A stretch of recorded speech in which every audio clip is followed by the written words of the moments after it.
Good morning, everybody. This is Yin Yang with Morsels of a Thought, number 1246. I'm in California, and this is a live being broadcast at 5:41 a.m. I am 30 minutes late. Sorry about that. I had a small domestic accident. I may be able to show her to you here. No, she's running away. She may come back.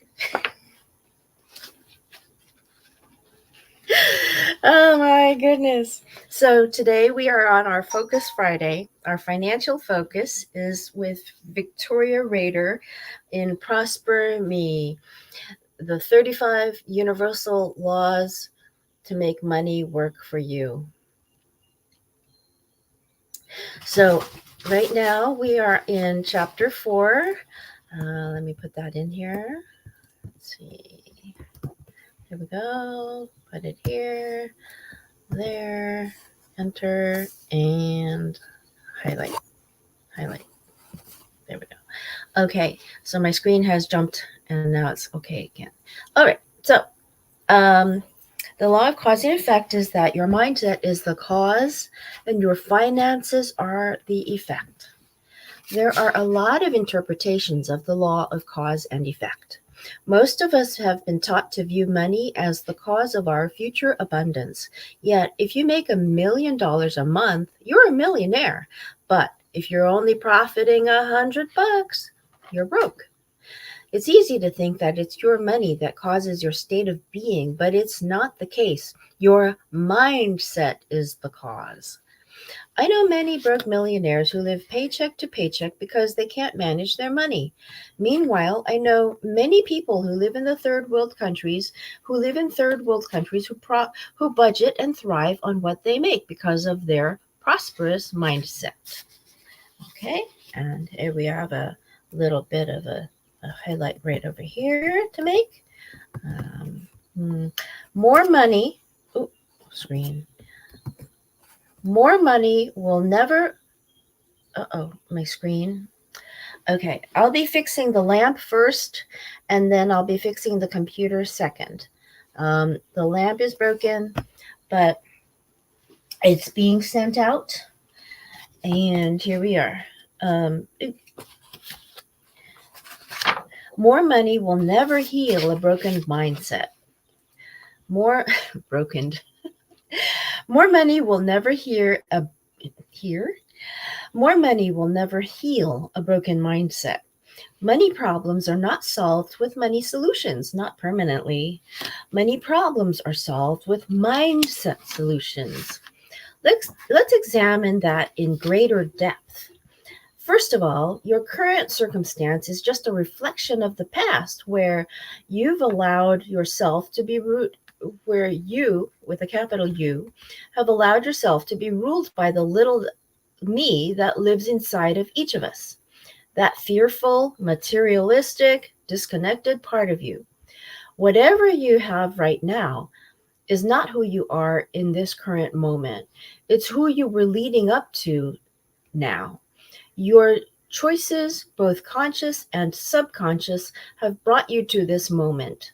Some of those choices could have been better if you'd known better, but that's why you're reading this book, to learn how to be and act better. Whether you're grateful for your choices or you wish you'd made different ones, you can't change the present as it is the result of the past, meaning that it was your past upbringing, your past thoughts, and past actions that have brought you to today, resulting in what you currently have. While you cannot shift the present as a result of your past, the present is indeed a present to you because in the present you can change your mindset and create a new abundant future full of opportunities. Yeah. Okay. Next. Here.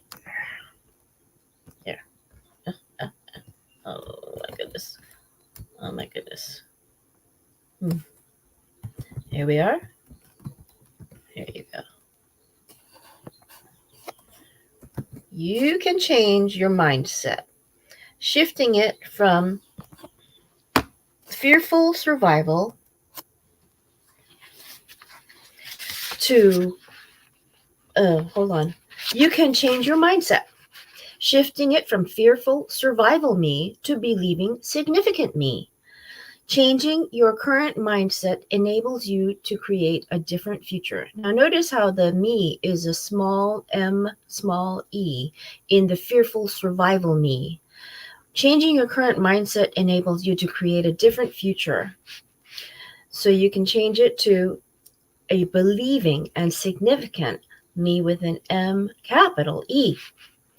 Inability to see immediate results in the present is the main reason why so many people give up on their manifesting efforts. They learn some of the laws, put them into practice, and then think, wait a minute, nothing's happening. It's not working for me. The reason they think this way is because of their lack of awareness of the fact that the only thing they can change in the here and now is their mindset. The great thing is, it's the only thing they need to change today to create a better tomorrow. The mindset is the only thing they need to change today to create a better tomorrow. If you today, good morning, listeners Kantara. If you want to shift your mindset further, a good book to start with is The Richest Man in Babylon by George S. Clason. This book gives financial advice through the medium of parables, and it's such a great book that I would read it to my kids when they were little. I wanted them to learn at an early age both that prosperity was possible for them and how to make it probable and doable in their life through a practical parable. You will have lots of programming in your mind around money. For example, a lot of people think that if they get rich, money will change them. It's understandable. Sometimes you see a person start to make more money and certain qualities come through which you didn't know they had. But this is the thing. Money didn't change them. It simply magnified who they were. Yeah. Say that again.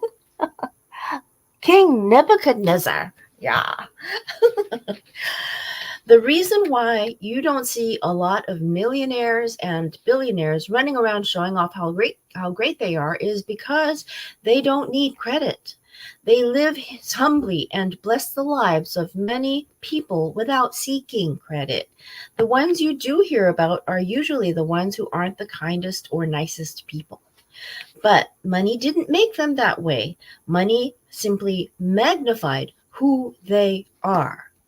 I want to say about seeking credit, it's that you don't seek credit, but when credit is due, it shouldn't go to the wrong people. Money is a magnifier. That's just a comment. Money is a magnifier of our subconscious programming. Money will bring to the surface what you need to work on in your personality. That's all.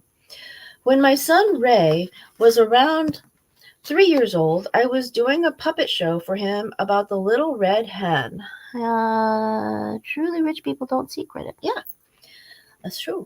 When my son Ray was around 3 years old, I was doing a puppet show for him about the little red hen, a traditional tale about a little red hen who wants to have some bread.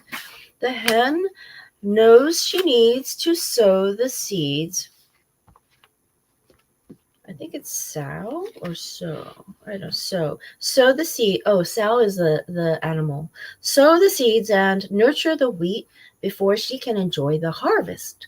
Then she has to grind the wheat into flour before she can bake the bread.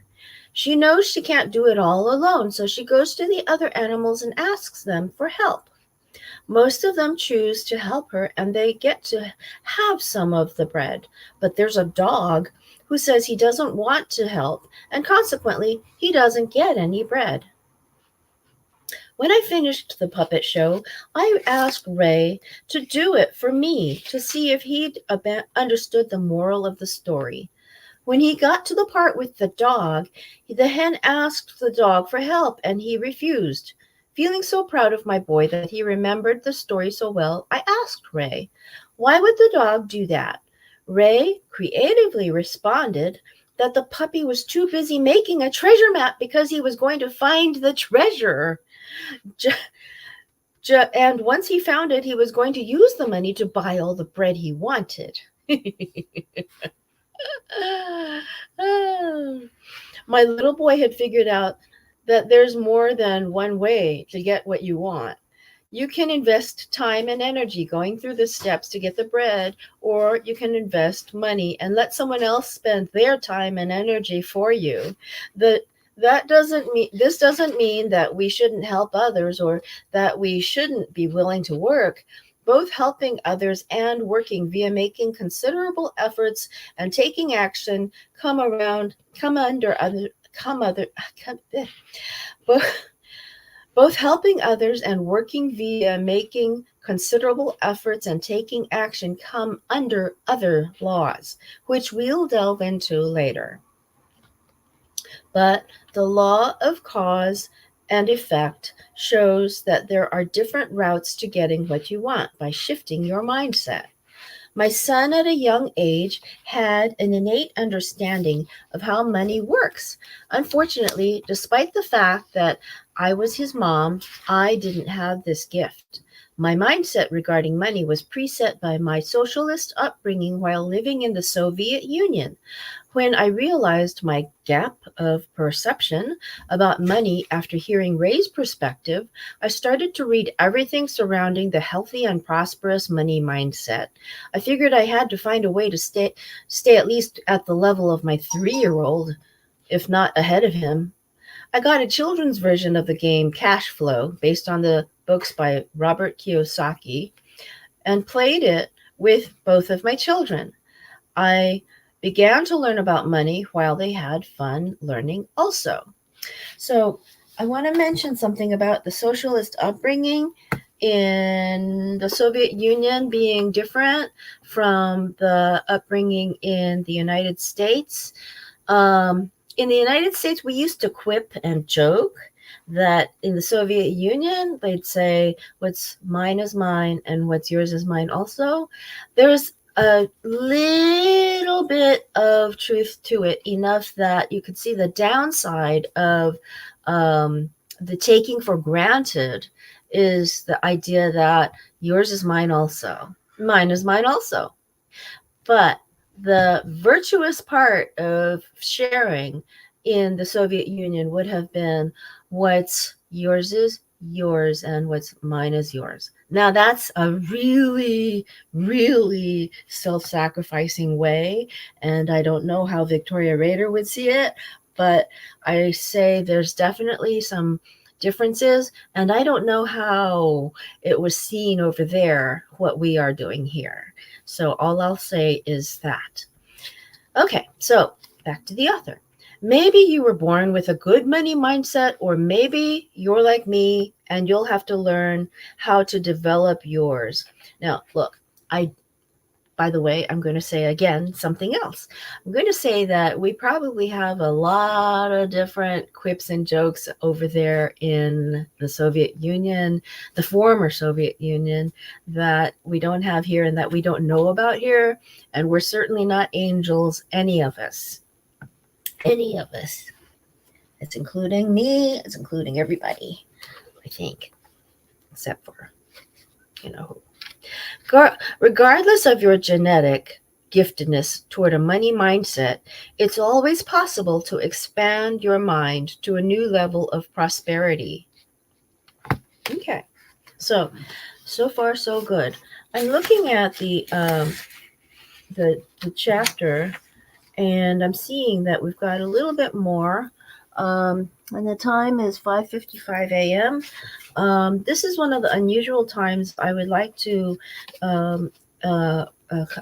complete this chapter at the end of next week, on Friday of next week. We only have a couple of paragraphs till the action steps, but I would like to talk about the action steps and the activation a little bit more next week. And I'm very sorry I took up so much time being late today, or I couldn't have, and I couldn't have finished it today. That's what happens sometimes. You get a little domestic accident and something has to delay you by a few minutes. So, yes, I do need to get those domestic accidents under control. Hear that, Esri? Now, Esri was the one who started the whole thing. Esri knew that my normal time was 5:10. I'm not kidding you. Esri decided at right before 5:10 to start doing the nasty thing she does, which is to pick on another cat. So I will say this truly was partially the fault of my cats. I was actually ready before 5:10 myself. So okay. But let's see. Chloe, come over here. Would you like to come over? Come on. Come on. Would you like to come over and see? No. Did you? Oh, good. Oh, this is not Chloe. This is Fira. Fira is a little cat. Fira is a little cat. How are you? Fira looks just like Chloe. So at the moment when she jumped over, I thought she was Chloe, thinking, wow, Chloe's fast. But no, this is Fira. She was waiting in the background, waiting in the shadows to make her debut. And there she is. Yes, Liz Cruz Cantara. It's kids, little kids. These are my kids. Yes, they are. I have more than one cat. I have more than two. Two. Okay, we'll see you tomorrow for Saturday TR. Okay, old Kinderhook.